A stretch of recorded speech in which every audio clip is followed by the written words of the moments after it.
na ang kanya namang ipaprocess ay yung General Appropriations Bill na galing naman sa House. So, that means mag-uumpisa kami most likely sa mas maliit na halaga.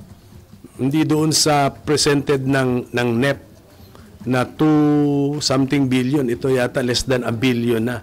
So, yun po pag-uusapan namin. Ako naman, at least hindi na pinag-uusapan ang 1 peso budget o 0 budget. Na tama naman. Hindi mo naman sinizero ang Office of the Vice President. Dapat bigyan mo ng sapat na budget yan to operate as the Office of the Vice President. Ulitin ko, ano ang mandato ng Office of the Vice President? To prepare the Vice President to be President at any time. That is the main. Ano ka nga spare tire ka nga sa ating governmental setup. Spare tire ka